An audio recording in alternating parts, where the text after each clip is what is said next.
Thank you very much. It's my absolute pleasure to be here. That's me, and as I said, it is actually a great honour to be here in Minneapolis. I feel very privileged to be sent over here by my college to be able to present this information to you guys. My name is John Newman, and I'm definitely not that John von Neumann, and I only know about him because when I joined Slack earlier this year, people pointed out the likeness in the names. He, of course, was a computer scientist at Princeton University around the World War II era, and apparently was into crypto stuff and things like that.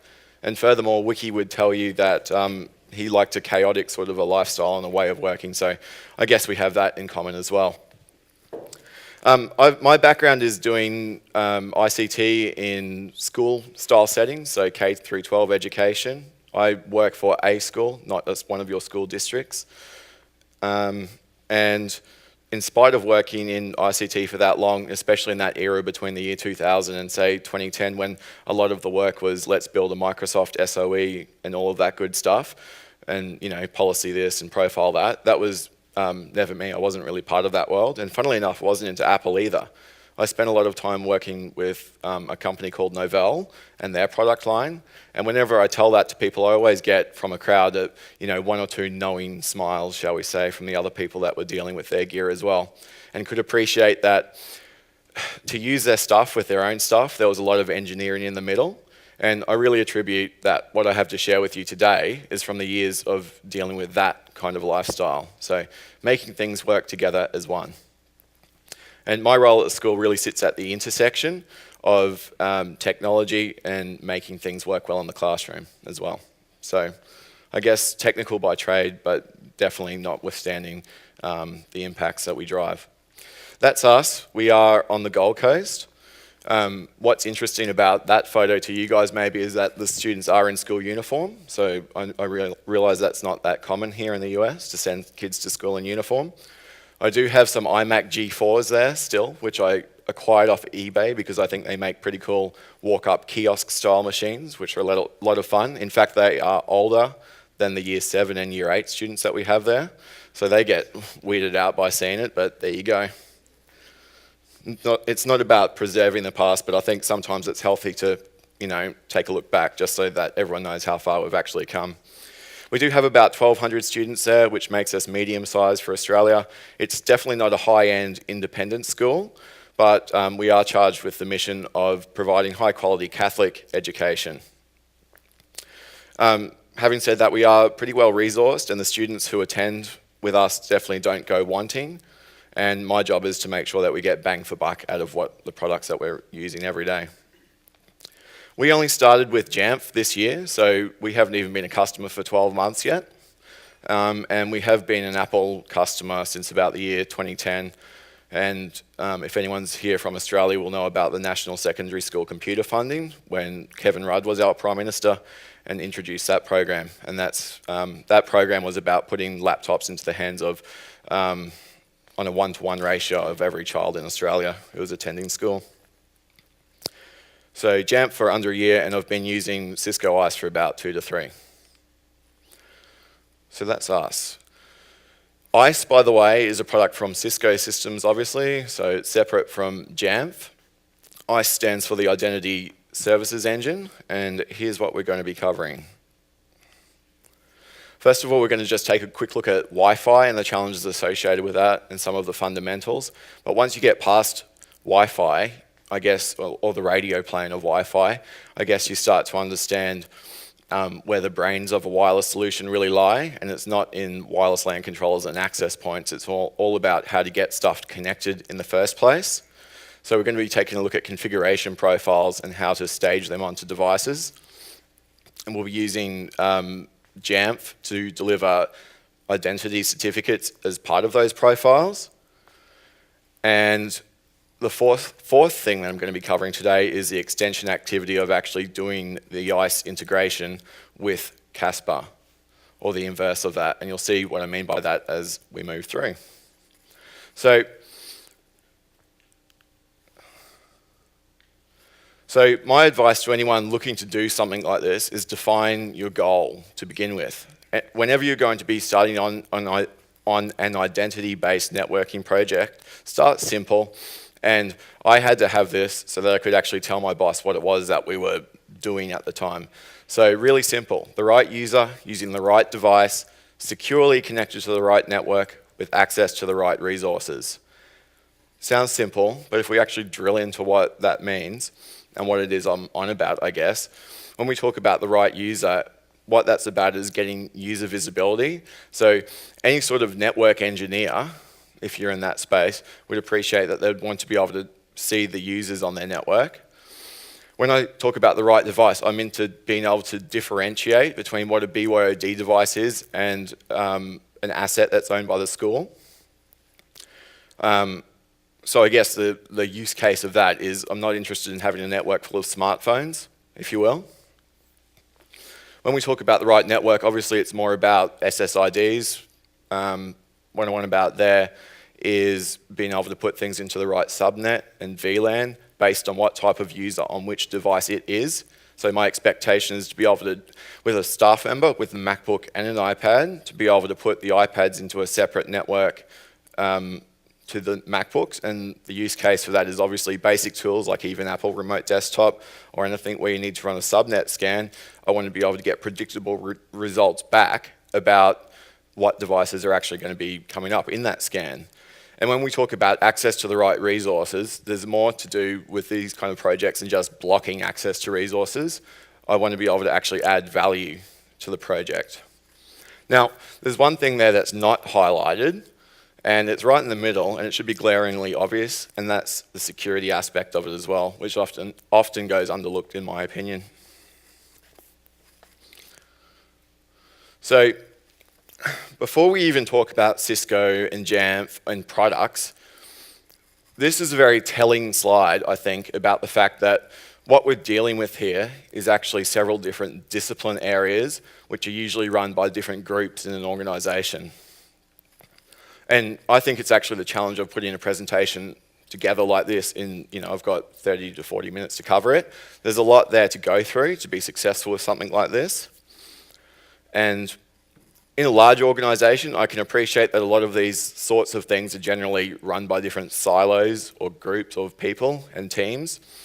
So what I'm getting at there is the people that are usually in charge of the network, if you will, probably don't have much or traditionally probably haven't had much of a consideration about what the people do over on this side when they're actually staging their devices for deployment. So think of DEP and the DEP and the impact that has during the setup assistant where you need a network and you can't join the network because it needs .1x, if you will. The directory people and the identity management people, are they comfortable with the fact that if you're going to start using digital certificates, that what you're actually doing is minting certificates which are identifying the people in their directory, and those certificates really need to enter into a life cycle management as well as their user objects.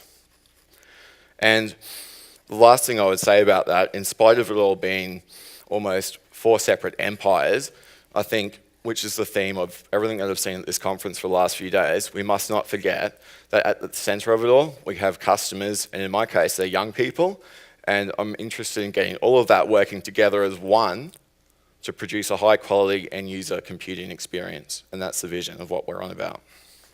So let's get on to the wireless side of things and what I was coming from before, about 2 to 3 years ago, before I was an ISE and Jamf customer. I had .1x with TTLS, and that was backed by a solution known as FreeRadius and a MySQL database.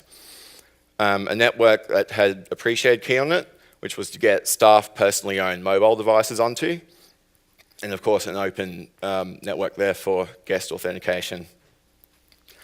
Now, I had a reality check at some stage and went for a drive around our neighbourhood just to see how other schools actually do this kind of thing when they set a goal like that. And you can see from the timestamps on these screenshots that it was 9:46 p.m. when I was doing this, so think of that as you will, but this was my reality check to see how other people do it. And the results are interesting. You can see here what I've highlighted are actual schools, and I generally know the people who work there, so they're probably okay with me doing this. Some places put a network up for a 2 gig network and 5 gig. Some of them put networks up explicitly for staff versus students. Some of them have dedicated certificate provisioning networks. And there's an example there with a network there for BYOD use case as well. Now, I didn't want any of that. Ideally, I really wanted one. And this is what I ended up with, which was still 3. So I wasn't exactly ticking boxes at that stage. So the difference is when you have a high quality network, a high quality policy server like ISE, you can actually confidently write policy that differentiates PEEP versus TLS. So when you see PEEP, think of username and passwords. When you see TLS, think certificates, which we'll be covering further. Now, I haven't really spoken about, I guess, what that padlock icon is telling us when we see that. And of course, it's not just saying it's secured. What it's really telling us is it's encrypted versus an open network, right? So because it's encrypted, the question comes down to how you derive those encryption keys in the first place and how you get the pairwise master key and the pairwise transient key and the group transient key. The problem with a pre-shared key network is that the pairwise master key is always going to be the same. So if you have people who know what the passphrase is for the PSK network and the SSID and they see the association frames, they can essentially decrypt the traffic on that wireless LAN. And that is basically the use case for .1x enabled networks in that the crypto keys are always unique per session. So that is why you would have InfoSec type people telling you to, or telling you that a PSK is never going to be acceptable, except for some of the other wireless vendors that do it in a special way. Now, that document there is a very telling document, I guess, about the fact that Cisco and Apple have clearly buddied up lately, right? And I recommend that you take a read of it, and there's some interesting information in there in that they're very clear about the fact that they say they recommend using a 5 gig only coverage design when designing for Apple devices on a Cisco wireless network. I thought that was worth calling out. So the way I do it is that my main production network is I run 5 gig only, and this is high density wireless LAN, so 1 access point per classroom, up to 30 devices type thing. For guest, that open network is 2.4 gigahertz only, and because I don't have kids with smartphones on this network, all of their smartphones associate to that. And if I look at the monitoring console, I can see every day there's always about 200 devices locked into a captive portal doing nothing, polluting the 2.4 airspace. But that's not a problem for, you know, the assets and the good stuff that's meant to be there. And the mobile Wi-Fi is for personally owned staff mobile devices, which actually runs on both. And by the way, that one has 802.11r enabled, which is what you need to quickly transition those encryption keys every time you roam from access point to access point. That other screenshot that's up there talks about Fastlane, which is Cisco and Apple buddying up further for iOS 10, and Jamf were right there to support that on day one. So what you can actually do now with your profiles that you place onto iOS devices is put certain apps in what they term the fast lane on a higher QoS priority. I can't wait to start working with that. It was only my Jamf buddy in Australia called Vasco that told me about that. Really cool stuff. So one of the other use cases for ISE is its ability to connect things. So when we look at a screen like that, what's the common element? That's a Wi-Fi radio, an Amazon Kindle, an iPad that happens to have cellular, so it's probably a personally owned thing, an Apple Watch Sport, and an iPhone. The common denominator, of course, is that it all has Wi-Fi and people want to connect it. And they're all consumer electronics, essentially. So a product like ISE is capable of connecting all of that in an operational, convenient way.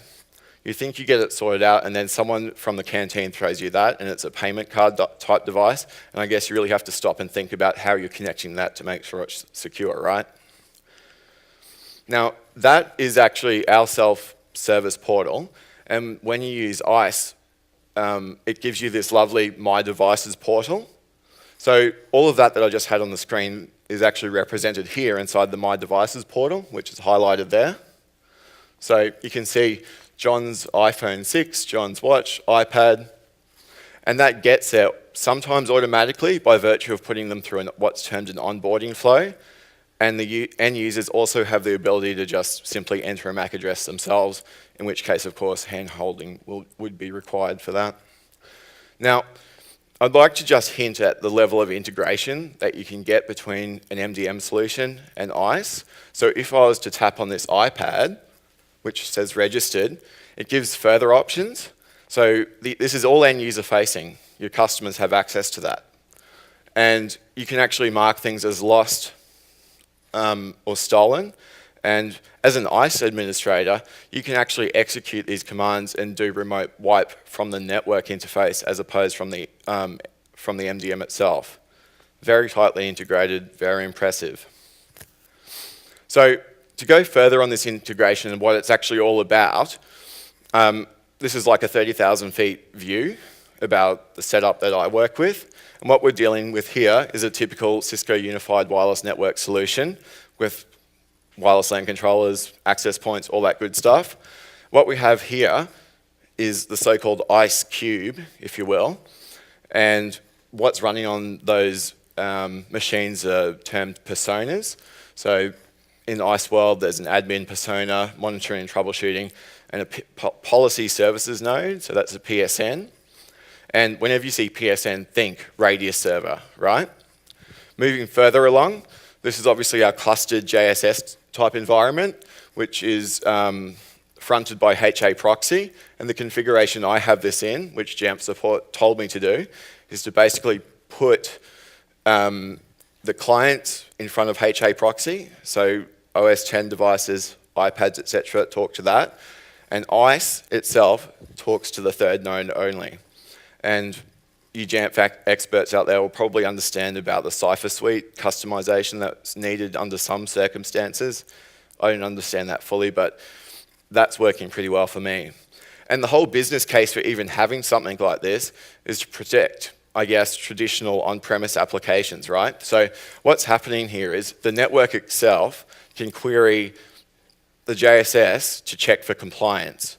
So if devices join the infrastructure from all the way back here, past network authentication, and they're enrolled in JSS, and they're compliant, then they can access this. That was like networking 101 in the 90s, basically. You know, they used to teach these courses so that you would put an engineer on their own VLAN and they couldn't talk to the finance server. So what happens when no one really cares about having on-premise data centers anymore, I guess? Well, to me, the business case for this kind of thing is all about connected devices. And in my education world, we've been dealing with this kind of stuff for ages. And in my world, what we're moving into now is more building control stuff is starting to come through. So like IP, PA systems, heating, ventilation, AC, all of that good stuff.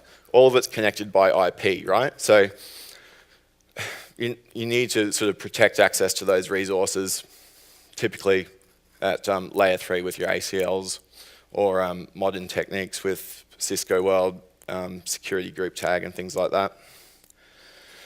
That's an example of a connected thing running on top of IP. It's consumer electronics that powers it.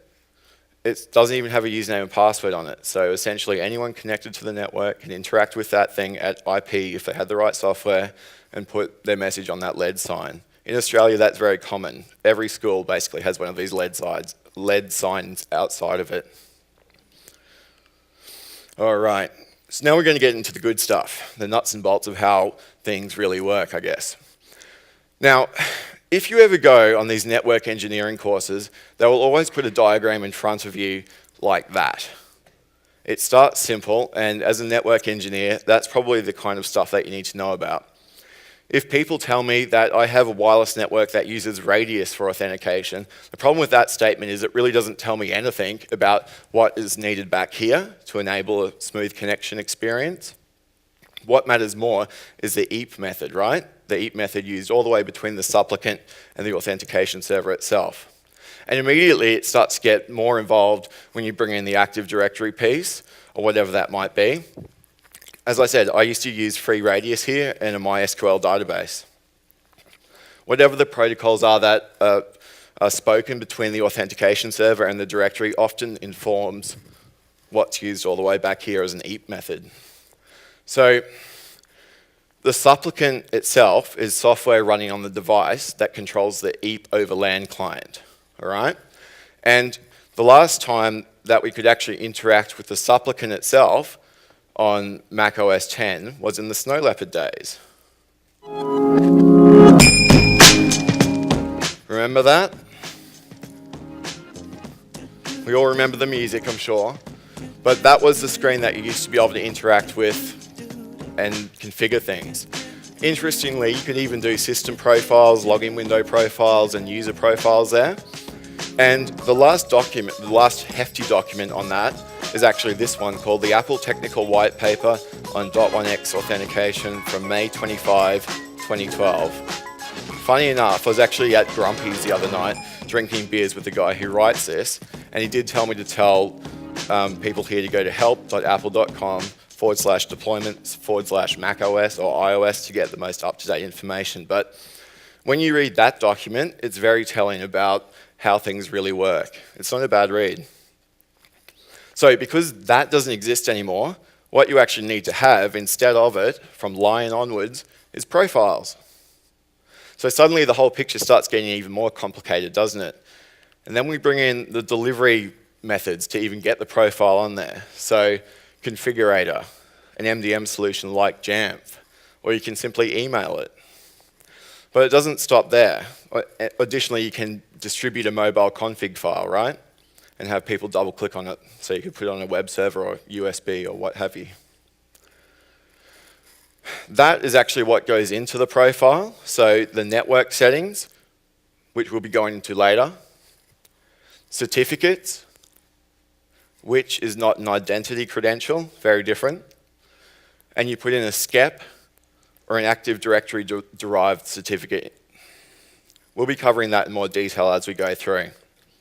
There's still one more piece to make this even more complicated, and that is the fact that typically there's actually a whole public key infrastructure in between the authentication server and the directory service itself. It's optional. And of course, by virtue of that, you then need to get a certificate deployed to the client as well. So in essence, that whole setup becomes a lot more complicated than the three pieces it starts with and what they tell you in the network engineering school, right? And those people doing the network engineering piece don't really appreciate what it takes to get all of this right back here, which is most of us in this room are probably dealing with. So I mentioned EAP types before, and there's things called native EAP types and tunneled EAP types. On the next slide, what I'll be pointing out is that all of them require a certificate on the server itself, except for one, and that is MS Chat version 2, which no one uses on its own because it's a vulnerable thing. So what we do with MS Chat version 2 is put it inside a PEEP tunnel. But to form that PEEP tunnel, we actually have the EAP server itself needs to present a certificate. I have EAP TTLS up there because I was using that with FreeRadius previously. And EAP TLS, of course, is used when the client has an identity certificate on it itself.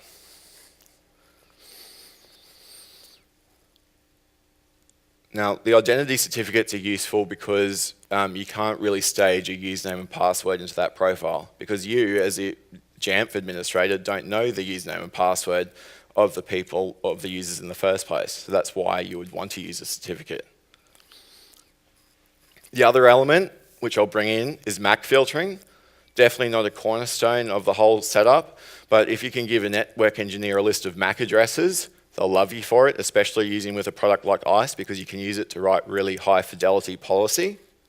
I don't think it's that onerous to actually gather it in my world because I'm a school, all the devices come in one hit.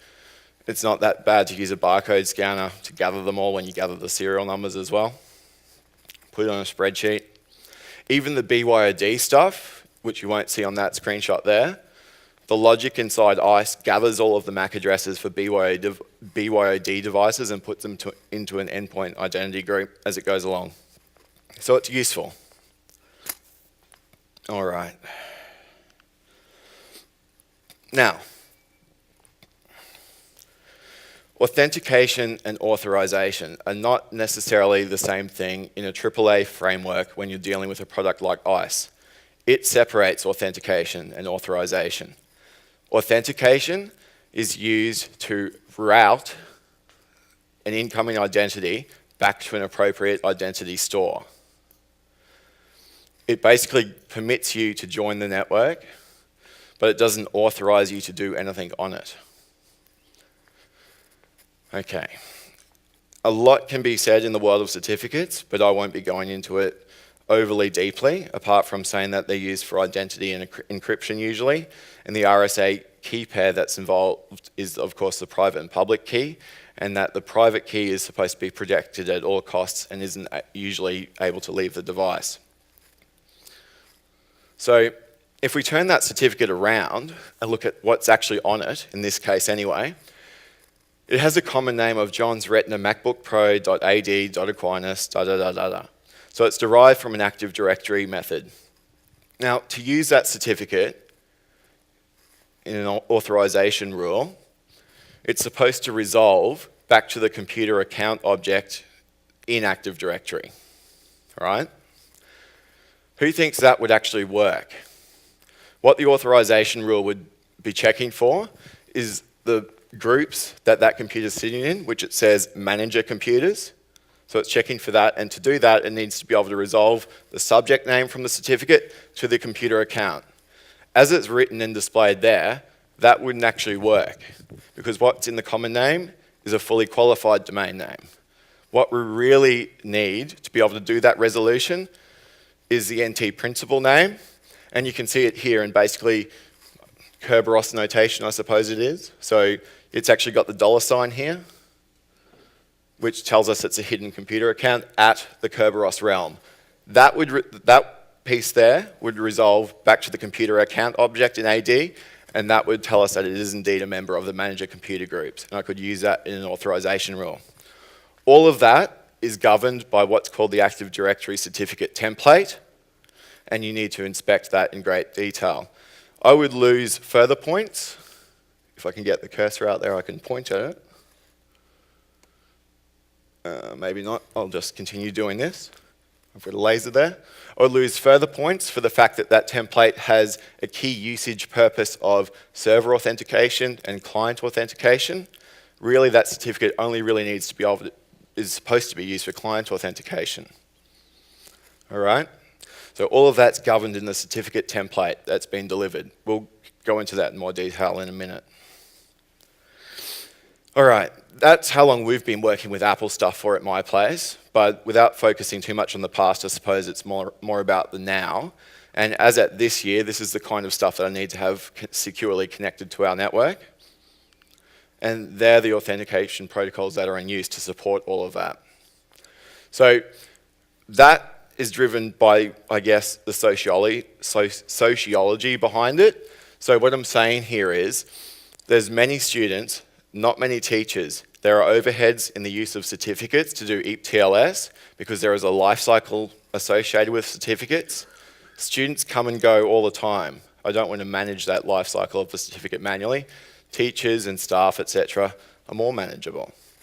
So how do I even get those certificates to those categories of devices? Like that.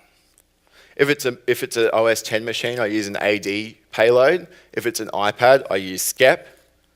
If it's a BYO student iPad, ISE has an onboarding flow, which I'll show you now, to deliver that certificate in an operationally convenient way. Staff personally own mobile devices. I can email them a certificate, which I'll show you in a sec, or they can actually register the device and just use MS Chat version 2, so username and passwords, yeah? Keeps it simple for them. So when we talk about BYO onboarding, which more than Cisco talk about, there's other vendors that do that, what does that actually mean?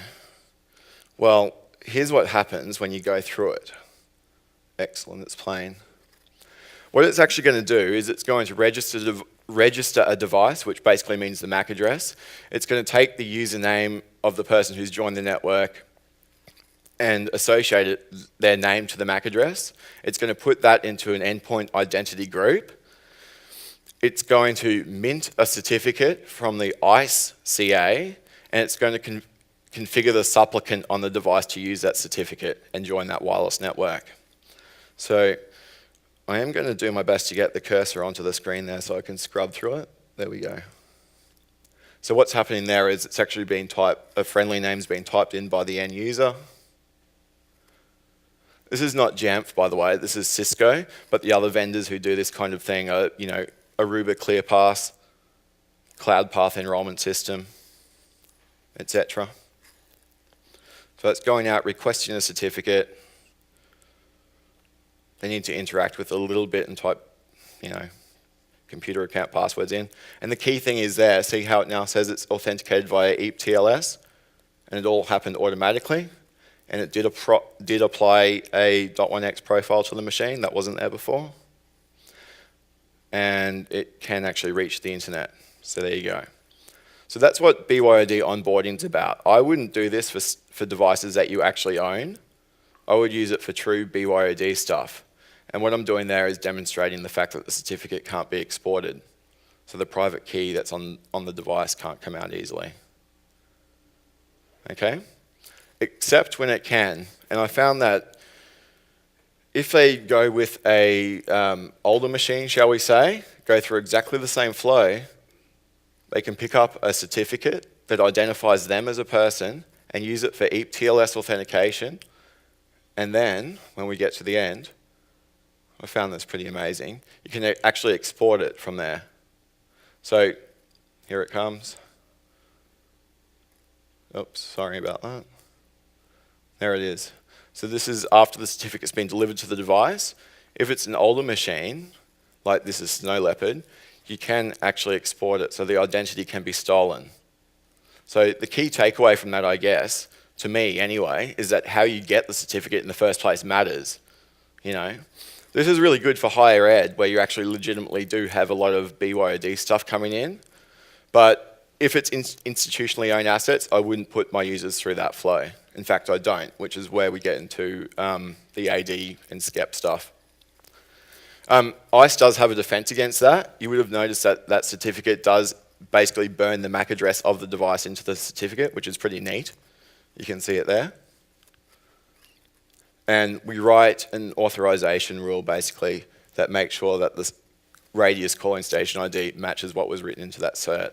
So you can protect against it, but I thought it was interesting that you could export something that's marked as not exportable in the first place from older operating systems. Now, this comes down to what sort of certificate you put onto the Radius server in the first place. And all the operating systems basically present this to the end user in a different way. This is Mac OS, and it actually comes up and says the certificate is valid. My Radius server's certificate is signed by a public CA, which happens to be DigiCert. And yes, there is a Windows screenshot. There is a window right there above me. I'm allowed to do it at the wrong conference. But the reason for putting that there is actually because it's the most verbose about what's really going on here. I'll read it to you. It says the server presented a valid certificate issued by DigiCert, but DigiCert is not configured as a valid trust anchor for this profile. Further, the server is not configured as a valid NPS server to connect to this profile. So it's actually you have to hand it to Microsoft, it's actually the most verbose about what's going on here, whereas here, the user's prompted with that, and of course, they just continue through it. So in Microsoft world, what you can do is actually still interact with the supplicant and configure it appropriately.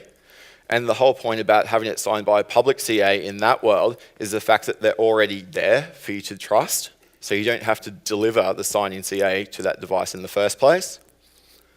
And of course on the Mac, we can't actually do that anymore since Snow Leopard. So that's where Jamf comes in, and we configure our trust settings in our network payload as appropriate, as per that, okay? Now, this is a very telling slide about how I'm supporting all of those devices connecting. I have my assets, school-owned stuff, and I have a BYOD program. Notice there's actually a user there sitting in front of the devices. That's because the certificate is really identifying the user. And back here, the certificate is identifying the devices, okay? They're the CAs that they're coming from. I do have a dual CA type setup, or actually it's really dual PKI, right, because they're not in a hierarchy at all. So I use the Active Directory Certificate Services CA for SCEP and AD payloads. I use the ISE CA because it actually has a whole set of logic that makes that process really easy to interact with. And I use a trusted public CA, that's DigiCert, to produce the certificate that goes onto the Radius servers itself. And this piece of information down here is really valuable when you actually start having high availability Radius servers. So if there's more than one, the wildcard goes into the subject alternate name field. Cisco will tell you all about that in great detail. So when you join that network, by default what happens is essentially the EAP server's identity is put onto the clients. I wouldn't do that. What we're doing in our profiles is putting the signing CA certificates onto those devices. Good? One of the reasons for doing that is that this certificate here usually has a short expiration period. So if you're getting it from a public CA, you're paying per year for that generally. And if it happened to be coming from a private CA, it would probably really be part of a true enterprise hierarchy type system where it expires more rapidly as well. These ones that come from DigiCert are good to the year 2035. So I'm setting up trust of these devices, of trusting that Radius server by virtue of putting the signing CA certificates on them and not the EAP server's identity itself. All right. And then on top of all of that, yes, there's a Jamf CA as well. Has anyone ever tried to arrange all of that sort of stuff as an actual real hierarchy? I know some people have done it. And Jamf supports SCEP proxy, but I believe that only works if you're enrolling iOS devices and not Mac OS. I think that may have changed in the last year. So what you would actually do is have an enterprise root and put all of that stuff underneath it. I don't, but it could be interesting. All right, so the whole point of all of this sort of security and using profiles is to defend against the problem known as the WPA2 enterprise evil twin. Whoops, let's go back. Sorry about that. That's plain. So, like even in popular culture, essentially, like CSI, I've seen them talk about the evil twin router problem, right? And that's when a rogue access point is introduced close to the connecting client, and all they have to do is put up the same SSID and trick the client into connecting connecting to the rogue AP. And the only real way to defend against that is by defining the trust properly in the first place. And of course, as I've just gone through, the only way to do that is by putting a profile onto the device with all of those settings explicitly put in. So what I've just done there is joined the network as an end user, verified that the DNS servers ended in .20 and 22, and then without doing anything more, the computer decided to roam to a rogue access point. They're now presented with another trust message. It gives them every opportunity to just hit go, which is what happens here. That's the worst case scenario. That certificate's even expired and it still works. Puts their password in.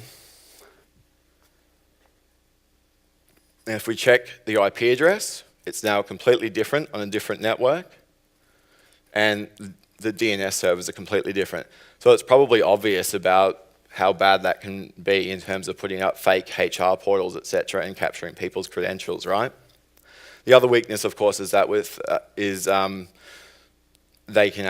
attacker can capture the MS Chat version 2 challenges and responses, the hashes of that, and the whole point about MS Chat version 2 is that you need to put it in a protected tunnel because MS Chat version 2 itself is known to be vulnerable, and you can reverse it and capture the username and password identity. So as we said, the solution to that whole problem is the use of profiles. And as I've already said, you can't really use a profile if you're trying to put a username and password into the profile, because how do you know an end user's username and password? Therefore, what you need to do is use certificates. And that's how it used to be done. One way that you could actually request a certificate was from an internal CA, like the Microsoft Active Directory CA, is by going through a process of generating your key, pasting the signing request there, getting it signed and getting the cert back. Or you can use this technique with their MMC based on policy. And the end result, of course, there's the request. So I've actually typed in AQ iPhone JN. This is to deliver profiles to VIP people who have institution-owned iPhones. So I don't want to put them through the registration flow. The goal is here to do the work for them and just email them a profile. Treat the VIPs well, is what's going on there. And ISE itself, as of version 2.0, has its own, it's had a CA since 1.3, and as of 2.0, you can interact with that CA and submit requests, or not even submit a request, and just download by CSV upload a bunch of certificates, which is interesting as well. I haven't used that one yet. All right, so profiles and certificates are good. How do we actually get stuff, and what made me interested in it? This is Thursday, so Throwback Thursday, if you will. That cat there is Mike Harris from RMIT in Melbourne, and his colleague at the time, Marcus Ransom, is here at the JNUC. That really interested me about their whole MacWorks project and what they were doing with it. And they called out the fact that they do wireless device authentication. So in my world, what does that look like? Not necessarily a profile. It's a configuration profile, and we don't just deliver it through self-service because it happens at the end of an imaging workflow, but it's there for prosperity. That kicks off configuration profile, which delivers that with all of the trust settings in there as appropriate. It's a device profile, not a user. Enterprise mode system, so the connection's available at the login window. There's my settings. What's relevant here is the AD certificate, TLS, further settings. Scroll down. We don't allow export of the private key. There's settings to do with the interaction of the Microsoft CA. Where I see this elsewhere as well is in Jamf marketing material all the time, and they say, get your Wi-Fi settings by clicking on this button. I'd always wondered about what that really is. And of course, what it's doing is kicking off a SCEP profile. So you use the network device enrollment service as part of the Microsoft Active Directory certificate services. Run through the installer. That's the admin page, which always looks the same for every NDES server in the world, basically. And it gives you a bunch of information there to do with enrollment challenge passwords. They're dynamic. And the whole point is that the JSS needs to be able to log into that page. So we specify that kind of information in the SCEP profile on the JSS. So to do with subjects here, I'm calling out common name equals iPad dash username. So it's going to mint me a certificate with iPad dash John Newman in the subject. Okay, further settings. All right, so now we've covered profiles and the use of certificates. This is the network integration piece that you've all probably been waiting for, but to even get here, I felt that we had to go through that. So conditional network access based on the fact that we can check if the device is enrolled with Jamf or not. And we can make all sorts of routing and access decisions along the way, okay? So by the end of it, if the device is checked and it's not compliant with Jamf, then we can give it internet access only. Or if it is fully compliant with the Jamf policy that we define in the JSS, then it has full network access and can connect to all the things on the network as opposed to just internet resources. So when you go into there and you enable the network integration piece in Jamf, it exposes these extra hidden URLs, I guess you could call them. And the ISE interrogates these URLs to get the information about what the JSS is doing. So that's the kind of information you see in the compliance screen. And I guess what's interesting about that is that you get instantly jailbroke status, pin locked status. So ISE can check instantaneously for those sorts of attributes. And that URL there actually gives you the full device list of everything by MAC address that's enrolled in the JSS. Okay? That's what it looks on the Jamf side. On the Cisco side, when we set up the integration piece, all of these dictionaries suddenly become available. And those dictionary attributes correlate directly to what's exposed in the information in the JSS. So we see instantly pin lock status, jailbroke status, and what's of interest is the compliance status. And the compliance status is the thing that you can customize by use of an advanced search in the JSS. So that's what we're doing there. And you can control the messaging. So you can really spell out to the user why their device is suddenly not in compliance. So your device has apps that are installed that are not allowed in the BYOD program. That's why you've fallen out of compliance. What's useful is it can fall out of compliance if it hasn't checked in for 7 days or more. Okay. Okay, so you've done all this work. How do you get your users to actually enroll? This is Emily Korsalik of Volusion. Send a nice email. I did ask her, can I share this with everyone? And she said yes. And the problem that she was trying to solve was how to get people to enroll in the JSS in the first place. Using techniques discussed there, you can actually solve this. So you can force them to enroll, and it's not optional. You're going to get all your software in it. You're going to be able to help your machine with it. It's going to be fantastic. All you do is go to this URL, which is our jss.com/enroll. Okay, so that would work well for adults, but I deal with young people. They're not going to read emails and self-enroll. I need them to force them to do it. So by putting them through that flowchart that I had up there, they have to. Now it is 3:30. Kyle, what shall I do at this point? I probably have 3 more minutes of content. Yeah, I think we're okay to go a little bit longer as long as everyone's moved up. Yeah, I'm not offended if anyone needs to go, have planes to catch. I appreciate that we're finally getting to the good part of the presentation now. So what happened there is they joined a network, they already had a certificate, they tried to browse to the internet, and they've been redirected to the MDM portal on ISE. That redirected them to the JSS, so they cannot go anywhere apart from being directed to there. And of course, the rest is history. You don't need to see the entire enrollment workflow, I'm sure. Are you getting it?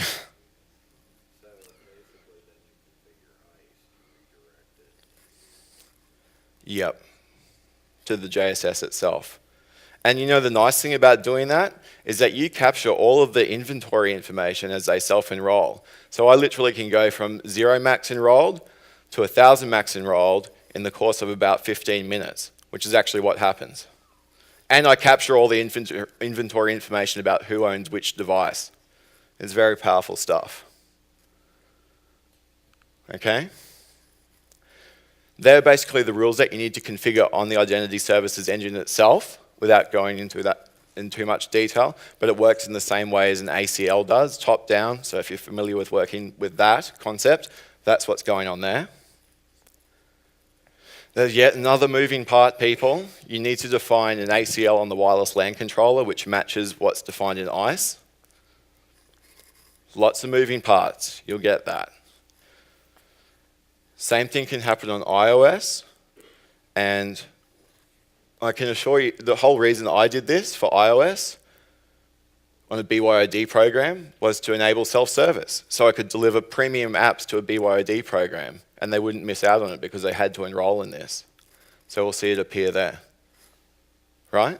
And I know it works because I stood there and took the photos of the happy smiling kids that were using the premium paid for apps by us as a school on their BYOD devices. It's very cool stuff, especially when you think about the business proposition of doing such a thing, right? We didn't buy the devices and inherit all the problems with it, but we did add value to the BYOD program. The extension activity, of course, is the compliance piece. So there's an iPad with Pokemon Go on it. Launch your web browser. Try to reach the internet.